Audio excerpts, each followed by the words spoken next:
우리 하나님 말씀 시편 101편 1절에서 8절까지 말씀입니다. 시편 101편 1절에서 8절까지 말씀.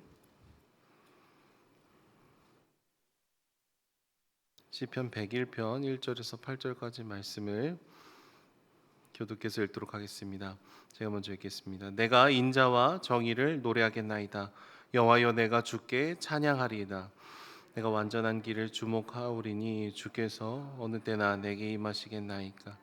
내가 완전한 마음으로 내 집안에서 행하리이다. 나는 비천한 것을 내 눈앞에 두지 아니할 것이요 배교자들의 행위를 내가 미워하오리니 나는 그 어느 것도 붙들지 아니하리이다. 사악한 마음이 내게서 떠날 것이니 악한 일을 내가 알지 아니하리로다. 자기의 이웃을 은근히 헐뜯는 자는 내가 멸할 것이요 눈이 높고 마음이 교만한 자를 내가 용납하지 아니하리로다. 내 눈이 이 땅에 충성된 자를 살펴 나와 함께 살게 하리니 완전한 길에 행하는 자가 나를 따르리로다. 거짓을 행하는 자는 내 집안에 거주하지 못하며 거짓말하는 자는 내 목전에 서지 못하리로다. 아침마다 내가 이 땅의 모든 악인을 멸하니니 악을 행하는 자는 여호와의 성에서 다 끊어지리로다. 아멘. 여러분, 우리는 신앙생활을 하면서 은혜라는 단어를 굉장히 잘못 적용할 때가 종종 있습니다. 은혜는 본래 자격이 없는 우리에게 한량할 수 없는 주님의 사랑이 부어지고 덮어진 것을 의미하죠. 그래서 내가 주장할 공로가 없다라는 측면에서 모든 것이 다 하나님의 선물입니다. 하나님의 은혜입니다. 이런 고백을 드리곤 합니다. 그런데 종종 신앙을 가졌지만 정의와 공의를 훼손하면서 이것을 굳이 문제 삼지 말고 그냥 넘어가자라고 얘기할 때 은혜롭게 하자, 그냥 갈등을 피해 가자라고 표현이 될 때도 있습니다. 그런데 여러분, 그러다 보면은 우리가 죄에 대해서 굉장히 관대해지기 시작을 하고요. 이제 그리스도의 몸된 공동체가 죄에 대해서 무감각해지기 시작합니다. 기타를 처음 배울 때는요, 기타 줄을 누르면 우리 손끝이 아파오죠. 고통을 감각하게 됩니다. 그런데 기타를 조금씩 많이 치다 보면은 우리 손끝이 굳은 살이 배기게 되고, 그러다 보면은 이 기타 줄을 아무리 누른다고 해도 그다지 통증이 느껴지지 않습니다. 감각이 조금씩 사라지게 되는 것이죠. 우리의 마음도 그렇게 무뎌져 갈 수 있습니다. 은혜라는 것을 잘못 적용하다 보면은 죄를 그냥 덮고 지나가고 죄를 여전히 품는 그 마음 그대로 걸어가는 이상한 신앙을 만들 수도 있다라는 것이죠. 그런데 주님은 우리가 돌이키고 회개하고 나아갈 때 더 넘치는 은혜로 우리 삶을 회복시키시지만, 그렇다고 해서 죄를 마음껏 허용하시거나 죄를 가볍게 여기시는 그런 뉘앙스를 우리에게 주신 적은 없으시지요. 그러니까 하나님의 통치가 가득한 곳에는 늘 주님의 공의와 주님의 정의가 세워지기 마련입니다. 오늘 우리가 읽은 시편 101편 말씀은요, 다윗 왕이 지은 시입니다. 다윗은 이 시편의 처음에 내가 인자와 정의를 노래하겠다라고 얘기를 하고 있어요.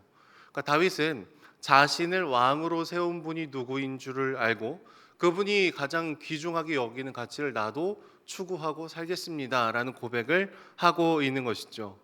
이스라엘 왕은 자신의 정체성을 정확하게 가지고 가고 있습니다. 그냥 내가 왕이니까 내 멋대로 해도 되겠다. 그게 이스라엘의 왕이 아니라 진정한 왕이신 하나님을 기억하고 그분의 통치를 나도 받고 그분께서 추구하는 정의와 그 인자를 나도 구현해내는 존재여야 된다라는 것을 지금 고백하고 있는 것이죠.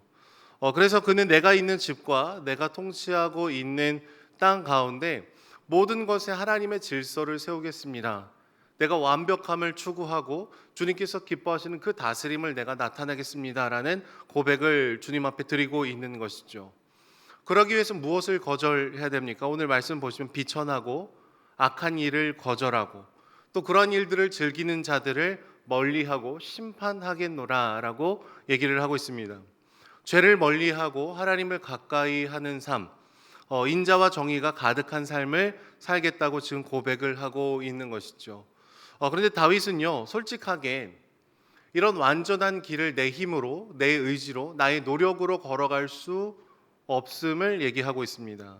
2절의 말씀을 보시면은 내가 완전한 길을 주목하겠지만 그 다음에 뭐라고 얘기하고 있을까요? 주께서 어느 때나 나에게 임하시겠나이까 라는 얘기를 하죠. 여러분, 이 말은 하나님 언제 내게 임하실 것입니까? 하나님 언제 내게 임하실 것입니까?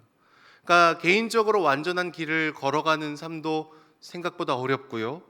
왕으로서 내가 다스리는 그 나라에 하나님의 그 기준이 선포되는 것도 굉장히 어렵습니다.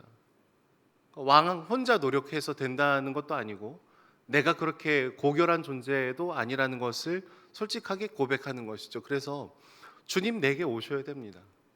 주님 내 삶에 찾아오셔야 됩니다. 주님 언제 내 삶에 찾아오셔서 나와 함께 해주실 것입니까? 라는 하나님께 도움을 구하며 걸어가고 있는 것이죠. 여러분, 우리의 마음을 들여다보면요, 우리는 정말로 온전한 한 사람도 제대로 사랑하기가 버거운 존재이죠. 결혼을 하고 아이를 낳으면 내 배를 아파서 낳은 아이이기 때문에 내가 정말 사랑해 줄 수 있을 것 같은데, 그런데 사실 아이를 이렇게 양육하다 보면은 내게 참 사랑이 없구나라는 것을 보게 되죠. 나랑 똑 닮았는데 똑 닮아서 너무 힘든 거예요. 정말 사랑을 해주고 내 나름대로 최선을 다하지만 내게 있는 사랑의 그릇이 너무 작아서 하나님의 은혜가 없이는 온전한 사랑을 주지 못할 때가 더 많더라라는 것이죠. 그러니까 내가 아는 것과 내가 실제로 살아내는 것 사이에 이 커다란 간격이 늘 주어지더라라는 것입니다. 여러분, 누군가는 내가 믿는 것과 또 내가 사는 것 사이에 이렇게 벌어지는 커다란 간격이 너무나 넓다라는 것을 슬퍼하고 힘들어하시는 분이 있습니다. 근데 어떤 분들은요, 내가 믿고 말하는 것과 실제로 살아가는 것 사이에서 간격이 너무 크다 보니까 아예 이 간격을 메워가고 슬퍼하는 것을 포기하시는 분들도 있어요. 그냥 원래 사람이 그렇다. 뭐 그런 거지 뭐. 우리는 다 죄인이지 뭐. 그러면서 그냥 너무나 쉽게 받아들이는 것이죠. 그런데 정말 슬퍼하는 사람, 하나님 내가 이렇게 살고 싶은데 내가 잘 사랑을 하지 못해요. 내가 정말로 정의를 추구하고 싶은데 나도 이게 너무나 어렵습니다. 이 간격을 하나님 앞에 슬피 울고 고백하고 가슴을 찢는 사람은 완벽하지 못할지라도 진실함은 놓치지 않을 수 있는 것이죠. 여러분, 만약 이 두 부류의 사람에게 주님이 찾아오셔서 너가 완벽하게 나를 따랐냐? 라는 질문을 하시면 완벽하지 않다라는 측면에서 두 부류의 사람은 비슷한 대답을 할 것입니다. 하나님, 내가 완벽하게 주님의 말씀에 100%다 순종했습니다. 여러분, 주님 앞에 이렇게 얘기할 수 있는 사람이 누가 있겠어요? 그렇지 못하겠죠. 그런데 네가 정말로 진실하게, 때로는 넘어지면 슬퍼하고 울고 하나님의 도움을 구하고, 말씀대로 살고 싶은데 또 나의 이 성격이 나오면 가슴을 치며 회개하고 돌이키며 다시 하나님의 은혜를 구하는 그런 진실함이 있느냐라는 질문을 했을 때에는 포기한 사람과 여전히 그 간격을 슬퍼하는 사람 사이에 전혀 다른 대답을 하게 되는 것이죠. 우리는 넘어짐에 대한 슬픔조차, 진실한 마음조차, 그리고 말씀대로 살아가고 싶어하는 우리의 투명한 마음조차 잃어버렸다면 여러분, 우리는 오늘 이 새벽에 주님 앞에 울어야 됩니다. 하나님, 내 마음이 고장났습니다. 내 가슴이 고장났습니다. 넘어지다 보니까 그냥 하나님의 말씀대로 내가 아예 살 수 없는 존재인 것처럼 포기해 버렸습니다. 우리는 그 마음을 하나님 앞에 깨트려 놔야 되는 것이죠. 저 안에 사랑하는 여러분, 잘 되지 않지만, 우리 힘으로 그냥 당당하게 걸어갈 수 없지만 우리가 정말로 주님을 온전히 진실이 따르려고 하는지, 그렇지 못했을 때 우리의 마음에 그 진실한 울음이 있는지 우리는 돌아볼 필요가 있는 것이죠. 오늘 다윗 왕의 고백처럼요, 완전한 길을 주목하고 있지만 내 힘으로 걸어갈 수 없음을 알아. 하나님, 언제 내 삶에 주님께서 임해 주실 것입니까? 라는 하나님의 그 임재를 갈망하고 도우심을 구하는 그 마음의 중심이 우리 안에 있어야 된다라는 것이죠. 그래서 다윗은 날마다, 아침마다 내가 이 비천한 것들을 멀리하고 사악한 마음들을 끊어내고 헐뜯는 말을 하는 사람들을 내게서 멀리하겠다라는 이 말은 왜 매일마다 고백을 하고 있을까요? 자신의 마음을 깊이 들여다보면 우리는 매일매일 이 도전에 맞닥뜨리고 있기 때문이죠. 전적으로 타락한 사람이라는 존재는 정말 교묘해서 하나님의 은혜를 받았으면서도 여전히 넘어질 가능성이 높고, 하나님의 은혜를 누리면서도 여전히 내가 중심이 되어서 하나님께서 기뻐하시지 않는 삶의 모습으로 나아가기가 너무나 쉬운 존재들이기 때문이죠. 험담을 하고 죄를 짓고 다른 악한 행동을 하는 사람들이 주변에 있을 뿐만 아니라 사실은 나조차도 날마다 하나님의 은혜가 부어지지 않으면 내 문제조차도 해결할 수 없는 그런 연약한 죄인임을 주께 고백을 하고 있는 것입니다. 그래서 하나님께서 세우신 왕이셨고, 그리고 완전한 길을 걸어가고 싶어하는 갈망이 있었지만 하나님의 도우심 없이는 나는 한 발자국도 걸어갈 수 없습니다. 이 고백을 지금 다윗이 드리고 있다라는 거예요. 저 안에 사랑하는 여러분, 오늘 이 새벽에 우리의 마음도 주님 앞에 그렇게 드려지기를 원합니다. 막 대단한 일, 하나님 내가 놀라운 것을 주님 앞에 해드리겠습니다. 아니요, 그것 이전에 하나님, 저는 하나님의 도우심 없이는 온전한 사랑을 흘려보내지 못하고, 하나님의 은혜 없이는 내가 온전한 사랑으로 하나님께서 기뻐하시는 삶을 제대로 살 수 없는 그런 존재입니다. 그러니 우리 마음이 고장나지 아니하고 간격을 슬퍼하고 하나님의 은혜를 구하며 주님을 갈망하는 저와 여러분들이 되시기를 축복합니다. 기도하겠습니다. 사랑해 주님, 감사합니다. 우리가 주님의 인자와 정의를 노래하기를 원합니다. 주님께서 우리에게 베풀어 주신 사랑을 찬양하기를 원합니다.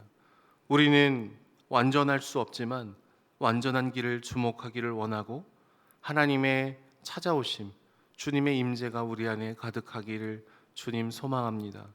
내 힘과 내 인격과 나의 사랑으로는 주님을 온전히 따를 수 없음을 깨달아 오늘도 이 새벽에 나와 무릎을 꿇습니다.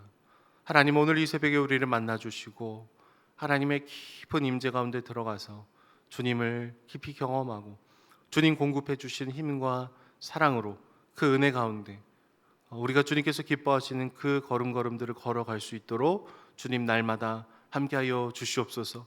하루에도 수도 없이 우리 마음을 뒤흔드는 잘못된 생각들, 말들, 비판적인 마음들 모두 내려놓게 하여 주시고 주님의 사랑으로 하나님의 인자와 정의를 세워가는 저희들이 될 수 있도록 역사하여 주시옵소서. 완벽할 수 없을지라도 진실함을 포기하지 않는 공동체 될 수 있도록 붙들어 주시고 우리의 삶을 예배로 받아 주시옵소서. 감사드리며 예수님의 이름으로 기도드립니다. 아멘.